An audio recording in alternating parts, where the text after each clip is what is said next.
Pertama kalinya Ketua KPK datang menjemput tersangka korupsi. Apakah hal ini adalah bagian dari perlakuan istimewa terhadap Lukas NMB?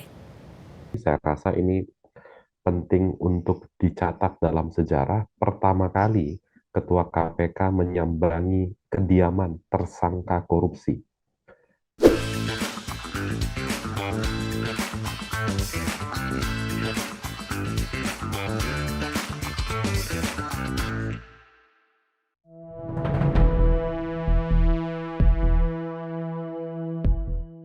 Sejak ditetapkan sebagai tersangka suap dan gratifikasi pada 14 September 2022, akhirnya KPK melakukan penangkapan paksa kepada Gubernur Papua, Lukas NMB. NMB yang merupakan tersangka kasus dugaan suap dan gratifikasi terkait proyek infrastruktur di Provinsi Papua ini ditangkap saat makan siang di dekat markas Brimob Polda Papua, Rabu 10 Januari 2023. Penangkapan yang sempat menimbulkan kericuhan tersebut disebabkan karena massa pendukung Lukas NMB yang menyerang Brimob Kota Raja Polda Papua. Saat hendak menerbangkan tersangka, 4 orang dari kelompok massa yang membawa senjata tajam ini terkena peluru aparat yang melakukan pengamanan, di mana salah seorang diantaranya tewas dalam kerusuhan di Bandara Sentani, Jayapura. Seberapa kuatkah massa pendukung tersangka ini? Apakah ini yang menjadi alasan KPK membutuhkan waktu yang lama untuk menangkap secara paksa Lukas? KPK harus melihat motif di balik kedatangan mereka.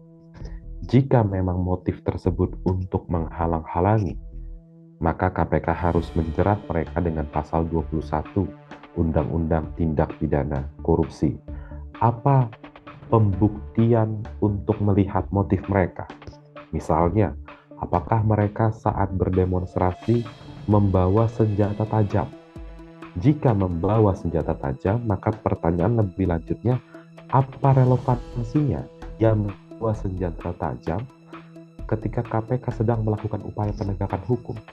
Apakah senjata itu digunakan untuk menghalang-halangi langkah pegawai KPK atau penyidik KPK? Jika benar seperti itu skenarionya, maka tidak ada pilihan lain bagi KPK untuk langsung menerapkan pasal 21 Undang-Undang Tipikor kepada mereka. Terakhir kali politikus Demokrat itu melaporkan harta kekayaannya pada 31 Maret 2022 dengan jumlah 33,7 miliar rupiah. Ia sempat diperiksa KPK dalam kasus korupsi dengan pengelolaan anggaran pemerintah Provinsi Papua tahun 2014 hingga 2017. Dan tahun 2017, PPATK memantau rekening NMB dalam 5 tahun terakhir. Ia tercatat melakukan transaksi mencapai ratusan miliar rupiah. 5 tahun berlalu pada September 2022, NMB dinyatakan menjadi tersangka korupsi gratifikasi sebesar 1 miliar rupiah selama menjabat menjadi Gubernur Papua 2 periode. Setelah mangkir beberapa kali dari panggilan pemeriksaan, ia berhasil ditangkap pada pukul 12.27 waktu Indonesia Timur atau 10.27 waktu Indonesia Barat di Abepura, Papua, oleh tim KPK yang bekerja sama dengan aparat penegak hukum di Papua. Kemudian ia dievakuasi ke Jakarta paling lambat pada pukul 15 waktu Indonesia Timur atau sekitar 13 waktu Indonesia Barat dengan menggunakan pesawat Trigana Air dengan rute melalui Manado, Sulawesi Utara untuk selanjutnya dibawa ke Jakarta. Apa tahapan selanjutnya yang akan dihadapi oleh NMB? Dengan perawatan di salah satu rumah sakit, apa yang harus dilakukan oleh KPK? KPK harus memperketat pengawasan terhadap yang bersangkutan saat menjalani masa perawatan di rumah sakit tersebut. Ketika sudah selesai menjalani masa perawatan, maka KPK harus segera memeriksa yang bersangkutan. Pemeriksaan dianggap cukup, maka KPK harus segera melimpahkan berkas perkara ke pengadilan untuk selanjutnya dapat disidangkan di Pengadilan Tindak Pidana Korupsi. Setelah tiba di Jakarta sekitar pukul 20.45 waktu Indonesia bagian Barat, ia langsung dibawa oleh tim KPK ke RSPAD Gatot Subroto untuk memastikan kondisi kesehatannya. Komisi Pemberantasan Korupsi menyebut Lukas NMB sementara perlu mendapat perawatan kesehatan yang tak bisa diprediksi sampai kapan perawatan yang ia butuhkan. Yang belum dijelaskan oleh KPK sejak beberapa waktu yang lalu adalah bagaimana hasil pemeriksaan dari Ikatan Dokter Indonesia tatkala turut serta dalam rombongan KPK yang dipimpin Firly Bahuri saat menyambangi kediaman Lukas NMB. Ada beberapa pekerjaan rumah yang harus dilakukan oleh KPK.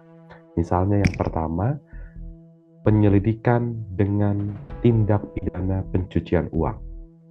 Apakah informasi terkait dengan dana yang luar biasa besar beredar dalam perkara ini itu benar adanya atau tidak? Memang ditemukan ada transaksi tidak wajar. Dana hasil tindak pidana korupsi dialihkan ke pihak lain, diinvestasikan, diubah bentuknya dengan sendirinya. Ada unsur Pasal 3 dan Pasal 4 Undang-Undang Nomor 8 tahun 2010. Selain dari hal tersebut, ada satu tindak pidana yang juga diatur di dalam Undang-Undang Tipikor dapat diusut oleh KPK, yaitu dengan menggunakan Pasal 21 terkait dengan obstruction of justice. Lukas NMB tidak akan bisa mangkir lagi. Penegakan hukum kepada pelaku korupsi pun harus makin jelas dan transparan, agar negara kita menjadi bersih dari tikus-tikus berdasi. Taruh pendapat kalian di kolom komentar bawah jika kalian mengetahui atau mengenal Lukas NMB secara pribadi ataupun juga mengetahui kasus-kasus lain dalam korupsi di Indonesia. Dan jangan lupa, saksikan Ada Apa Hari Ini hanya di YouTube Tempo.co.